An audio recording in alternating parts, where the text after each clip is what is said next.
Hello दोस्तों, आज हम करेंगे RRB group D special science question करेंगे जो आपके पेपर में ग्रुप डी में पूछे गए क्वेश्चनों के आधार पर। ये मैंने 25 या 27 क्वेश्चन लिए हुए हैं। ये एक्सपेक्टेड मोस्ट इंपॉर्टेंट क्वेश्चन है जो कि आरआरबी ग्रुप डी में बार बार रिपीटेड हो रहे हैं। तो आज उन्हीं क्वेश्चनों को हम करेंगे। जैसा कि हमारे पास पहला क्वेश्चन है, बाइनरी फिजन किस जीव में किसी भी प्लेन में होता है? तो इसका करेक्ट ऑप्शन हो जाएगा ऑप्शन नंबर ए, अमीबा में होता है।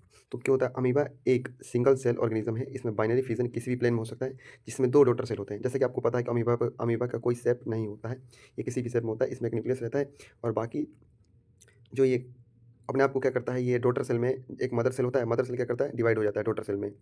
मदर सेल किसमें डिवाइड होता है, डॉटर सेल में डिवाइड होता है। इस तरीके से अपना क्या करता है ये, मतलब कि आगे ये डिवाइड होते हैं। और आपसे भी पूछ सकता है कि अमीबा है वो किस विधि द्वारा भोजन ग्रहण करता है? तो आप बोलेंगे कूटपाद विधि द्वारा, मतलब कि सूडोपोडिया जिसे बोला जाता है। तो कूटपाद विधि द्वारा ये अपना भोजन ग्रहण करता है। तो ये इसका आपका आंसर हो जाएगा option number A. Next question हमारे पास में, लिस्मानिया में बाइनरी फिजन किस प्रकार होता है? तो आपको बता दूं, लिस्मानिया में बाइनरी फिजन डेफिनेट प्लेन के द्वारा होता है। किसके द्वारा होता है? Definite plane. Option number B right option हो जाएगा, ऑप्शन नंबर बी। तो इसका लिस्मानिया में एक फ्लैजेला होता है और इसलिए यह फिजन एक डेफिनेट प्लेन में होता है ताकि फ्लैजेला को नुकसान ना हो। आपको पता है फ्लैजेला क्या होता है? फ्लैजेला का क्या काम होता है? ये इसे बोलते हैं फ्लैजेला। इसका काम क्या होता है? इसका काम ये रहता है कि यह, मतलब कि इसको मोशन करने में हेल्प करता है ये फ्लैजेला। और आपने सुना होगा सीलिया। सीलिया होता है पैरामीशियम में। ये जो दिख रहा है, ये जो बाल हेरी टाइप के दिखाई दे रहे हैं, ये सारे के सारे सीलिया होते हैं। इसका काम ये रहता है कि यह इसको भोजन ग्रहण करने में हेल्प करता है, भोजन को अडॉप्ट करने में हेल्प करता है। किसको? पैरामीशियम को। तो इसका ये काम रहता है सीलिया का। और फ्लैजेला का ये काम क्या रहता है कि यह इसको मोशन करने में हेल्प करता है। तो इसका समझ में आ गया होगा लिस्मानिया बाइनरी फिजन किस प्रकार होता है। राइट ऑप्शन क्या हो जाएगा? Option number B. क्या हो जाएगा? Option number B. तो ये हमारा definite plane. Okay, next question है हमारे पास में, lead nitrate potassium iodide reaction से क्या बनता है? तो इसका राइट ऑप्शन हो जाएगा लेड आयोडाइड, येलो पीपीटी बनता है हमारे पास में। जैसा कि आंसर है हमारे पास में पीबी, ये पीबी लेड नाइट्रेट से प्लस में पोटासियम आयोडाइड, तो क्या बना हमारे पास? पीबी, मतलब कि लेड आयोडाइड बन गया हमारे पास में। इसे यह और यह एक डबल डिस्प्लेसमेंट रिएक्शन है जैसा कि हमारे पास दिया गया है। नेक्स्ट क्वेश्चन हमारे पास में, फ्लावर में फ्लावर में पोलिनेशन के दौरान पोलन ग्रेन किस स्ट्रक्चर पर गिरते हैं? तो इसका राइट ऑप्शन हो जाएगा स्टिग्मा। देखिए जैसे कि आपको दिख रहा है इमेज में, ये होता है हमारे पास, ये जो वाला पार्ट दिखाई दे रहा है आपका, इसे बोलते हैं स्टिग्मा। और यहीं से ये जो दिखाई दे रही है ये पोलन ग्रेन्स होते हैं। और ये वाला जो पार्ट होता है स्टिग्मा, और ये वाला जो पार्ट है हमारा, इसे बोलते हैं, ये स्टिग्मा हो जाता है और इसे बोलते हैं स्टाइल। और ये होता है ओवेरी। और और ये और यहीं पर आके पॉलिनेशन होता है। तो ये हमारे पास पूरा स्ट्रक्चर था इसका पूरा स्ट्रक्चर हमारे पास ये था। इस तरीके से हमने समझा इसको। तो इसका राइट ऑप्शन क्या हो जाएगा? स्टिग्मा। क्या हो जाएगा? स्टिग्मा। नेक्स्ट क्वेश्चन हमारे पास में, प्लाज्मोलाइसिस किस सॉल्यूशन में होता है? बच्चे प्लाज्मोलाइसिस मतलब समझेंगे क्या होता है पहले तो। प्लाज्मोलाइसिस मतलब किसी चीज़ का, जैसे कि सिकुड़ना। जैसे कि हमारे पास सेल होता है, ये प्लांट सेल में होता है। प्लांट सेल जैसा कि आपको दिखाई गया, ये प्लांट सेल है, ये नॉर्मल सेल है। जब ये जब इसमें से वाटर एक्सेस हो जाता है, वाटर जाता रहता है, तो इसमें ये वाला प्रोसेस जब नॉर्मल है ये और वाटर है, जब इसमें से वाटर बाहर निकलता है बाहर की तरफ, तो इस सिकुड़ का ऐसा हो जाता है। तो जब सिकुड़ जाता है इसका सेल, तो इसको बोलते हैं हाइपरटोनिक। क्या बोलते हैं? हाइपरटोनिक। तो राइट आंसर हो जाएगा option number B. Right answer क्या हो जाएगा? Option number B, hypertonic. Next question हमारे पास में, प्लांट को फ्लेक्सिबिलिटी कौन सा टिश्यू देता है? तो राइट ऑप्शन क्या हो जाएगा? कोलेनकाइमा। एक होता है पेरेनकाइमा, कोलेनकाइमा, स्केलेनकाइमा। तो आपको बता दूं, पेरेनकाइमा का काम ये रहता है कि भोजन का स्टोरेज करता है। कौन? पेरेनकाइमा। और जब ये इसमें ज़्यादा क्लोरोफिल हो जाता है, इसको बोलते हैं स्केलेनकाइमा भी बोलते हैं, मतलब सॉरी कोलेनकाइमा बोला जाता है। जब इसमें ज़्यादा वो क्या हो जाता है, जब ज़्यादा क्लोरोफिल हो जाता है तो उसे पेरेनकाइमा। और ये क्या, इसका काम क्या रहता है? ये फूड का स्टोरेज करता है। कौन? पेरेनकाइमा। फूड का स्टोरेज कौन करता है? पेरेनकाइमा। कोलेनकाइमा क्या करता है? ये फ्लेक्सिबिलिटी देता है। और स्केलेनकाइमा क्या करता है? दृढ़ता और उसे सुदृढ़ और कठोर बनाता है स्केलेनकाइमा। और ये एक मृत सेल होते हैं स्केलेनकाइमा। याद रहेगा ये बातें, पेपर में पूछ सकता है आपसे, तो आप ध्यान रखेंगे इसको। जैसा कि एक्सप्लेनेशन हमारा ये रहा, कोलेनकाइमा प्लांट्स को लचीला प्रदान करता है और सबसे कॉमन टिश्यू है। और स्केलेनकाइमा रिजिड होता है। स्केलेनकाइमा जो रिजिड मतलब कठोर, ये कठोर होता है। नेक्स्ट क्वेश्चन हमारे पास में, कनेक्टिव टिश्यू नहीं है। कनेक्टिव टिश्यू क्या होते हैं? जो हमारे बॉडी को क्या करते हैं? कनेक्ट करते हैं। जैसे बोन एक कनेक्टिव टिश्यू है, ब्लड एक कनेक्टिव टिश्यू है, कार्टिलेज भी कनेक्टिव टिश्यू है, मसल टिश्यू कनेक्टिव टिश्यू नहीं होते हैं। तो इसका राइट ऑप्शन क्या हो जाएगा? Option number B, option number sorry D. क्या हो जाएगा? कनेक्टिव टिश्यू नहीं होते हैं। मस्कुलर टिश्यू अलग अलग है, यह मूवमेंट के लिए होता है, जबकि बोन, ब्लड और कार्टिलेज कनेक्टिव टिश्यू है। ओके, नेक्स्ट क्वेश्चन हमारे पास में, ऑल फैक्ट्री इंडिकेटर का एग्जाम्पल है। ऑल्फैक्टरी इंडिकेटर का एग्जांपल है, तो इसका आंसर हो जाएगा, राइट ऑप्शन क्या हो जाएगा, option number B, cloves oil. Olfactory indicators smell बदल करके एसिड बेस की पहचान कराते हैं और क्लोव्स ऑयल और वेनिला के उदाहरण है इसके। ओके, नेक्स्ट क्वेश्चन हमारे पास में, ओजोन लेयर डिप्लेशन किसके कारण होता है, तो इसका राइट ऑप्शन हो जाएगा CFC, क्लोरोफ्लोरोकार्बन की वजह से। जैसा कि मैंने बताया कि 1980 के दशक में ओजोन लेयर के छेद पाया गया था। छेद इट मीन्स कि इसका मतलब नहीं कि होल हो जाता है, मतलब कि वहाँ पर वो लेयर पतली हो जाती है, उसे बोला जाता है छेद एक तरीके से।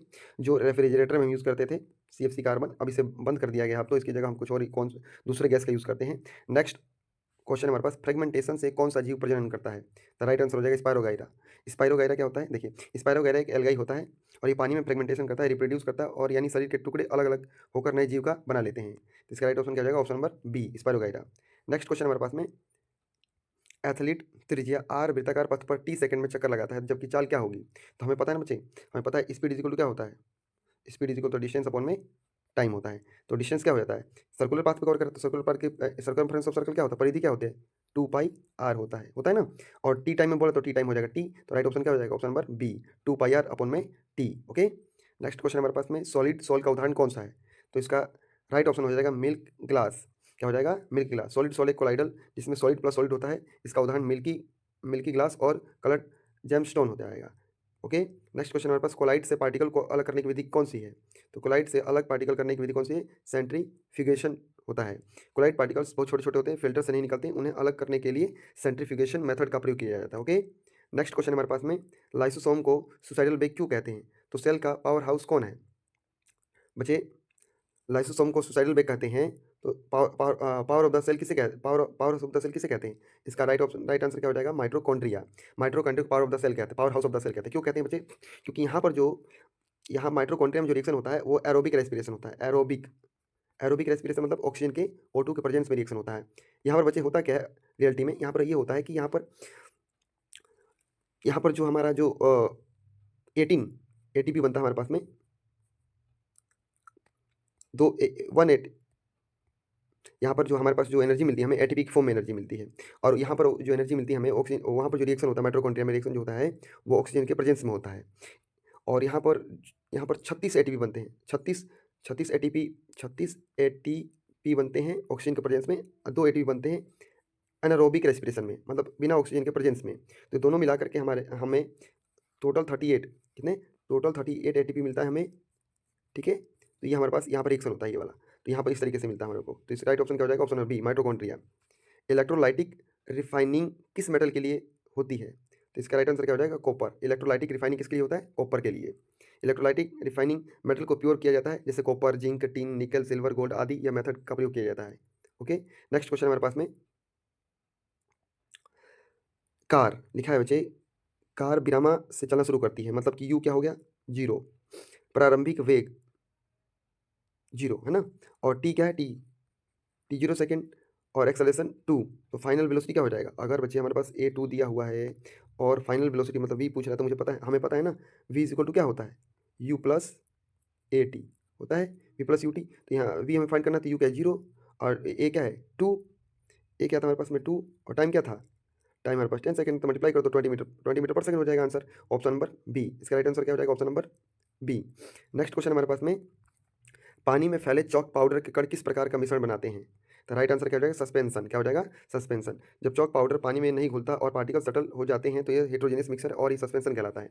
आपने देखा होगा, जैसे मान लीजिए विकर में पानी भरा हुआ है, इसके अंदर जब इसमें चॉक पार्टिकल घुल जाते हैं तो धीरे धीरे जो उसके पार्टिकल्स होते हैं नीचे सटल डाउन हो जाएंगे, नीचे सटल डाउन हो जाते हैं, और इस मिश्रण क्या बोलते हैं, इस मिश्रण को बोलते हैं सस्पेंशन, ये हेट्रोजेनियस मिक्सर बोलते हैं। नेक्स्ट क्वेश्चन हमारे पास में, लिटमस पेपर किसका इंडिकेटर है, लिटमस पेपर किसका इंडिकेटर बच्चे, एसिड एंड बेस। इसका क्या करते हैं, एसिड एंड बेस हम क्या करते हैं, एसिड एंड बेस का क्या करते हैं हम, मतलब इंडिकेट करता है ये कोई एसिड है या बेस है। तो आपको बता दूं, जैसे कि हमारे पास पीएच स्केल होता है, एक पीएच स्केल, हमारे पीएच स्केल में सात जो होते हैं न्यूट्रलाइजेशन होता है, 0 पर इधर एसिडिक होता है, इधर बेसिक इन कैरेक्टर शो करता है, 14 तक होता है।